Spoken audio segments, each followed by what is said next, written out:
Hi viewers, welcome to this channel.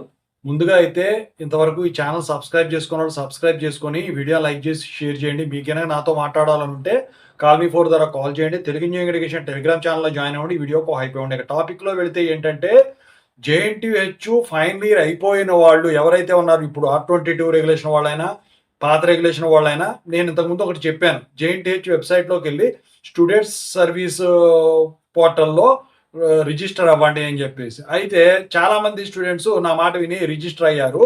Register అయిన తర్వాత ఇక్కడ స్క్రీన్ షాట్ కనిపిస్తుంది చూడండి. దాని ప్రకారం చూపిస్తుంది. అంటే ఎక్సెప్షన్ హ్యాండ్లింగ్. వామ్మో ఏదో అయిపోతుంది, ఓ నాయనో ఏదో అయిపోయింది, అసలు మా డీటెయిల్స్ కనపట్లేదని చెప్పేసి కంగారు పడతా ఉన్నారు.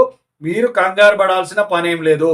ఎక్సెప్షన్ హ్యాండ్లింగ్ చూపించింది అంటే వెబ్సైట్ వచ్చేసరికి అప్గ్రేడ్ చేస్తూ ఉంటారు. అంటే వెబ్సైట్ మొత్తాన్ని అప్గ్రేడ్ చేయరు. ఎందుకంటే మీరు ఓపెన్ చేసినప్పుడే వెబ్సైట్ వస్తుంది కదా, ఆ పేజ్ ఏదైతే ఉంటుందో పర్టికులర్ పేజ్, మీరు లాగిన్ పేజ్ మీ స్టూడెంట్ సర్వీస్ పోర్టల్లో, సో దాన్ని వరకు అప్డేట్ చేస్తూ ఉంటారు. అంటే దాన్ని బట్టి ఇప్పుడున్న రెగ్యులేషన్ వాళ్ళు ఎవరైతే మొన్న 4-2 బీటెక్ పాస్ అయ్యారో వాళ్ళందరికి కూడా ఈ రిజిస్ట్రేషన్ ప్రాసెస్ అంతా సుగమం, అంటే సింపుల్గా అయిపోవటానికి పేజ్ని మొత్తం కూడా వాళ్ళకు సింక్రోనైజ్ చేస్తారు. దాని గురించే ఇది అవుతుందన్నమాట. ఒక్కసారి అది కనుక ఫిక్స్ అయిపోతే మీకు ఈ ఎక్సెప్షన్ హ్యాండ్లింగ్ ఎర్రర్ అనేది కనిపించదు. ఇది సాధారణమైన ఎక్సెప్షనే. మీరు దాని గురించి కంగారు పడాల్సిన పని లేదు.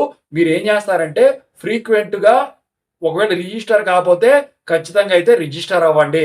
రిజిస్టర్ అయిన తర్వాత కూడా ఇలా చూపించిందంటే మీకు ఇంకా వాళ్ళు దాన్ని వదలలేదని అర్థం. మరి మీకు ఎలా తెలుస్తుంది అది వదిలేరంటే ఈ ఎక్సెప్షన్ హ్యాండిల్ పోయి పైన వచ్చేసరికి మొత్తం కూడా మెనూ ఐటమ్స్ కనిపిస్తాయి. అందుట్లో PCCMM ఉంటుంది స్టేటస్. దాని మీద కొడితే మీకు కనుక PCCMM ప్రింట్ అయ్యి ఉంటే మీరు అప్లై చేసి ఉంటే ఆల్రెడీ మీకు ఓడీకి ఫీజు చూపిస్తుంది. ఓకేనా? లేకపోతే యువర్ PCCMM అలా ఉండి you are not eligible to apply ఓడి, కాంటాక్ట్ యువర్ ఎగ్జామినేషన్ బ్రాంచ్ అని చెప్పేసి వాళ్ళు అందుట్లో డిస్ప్లే చేస్తారు.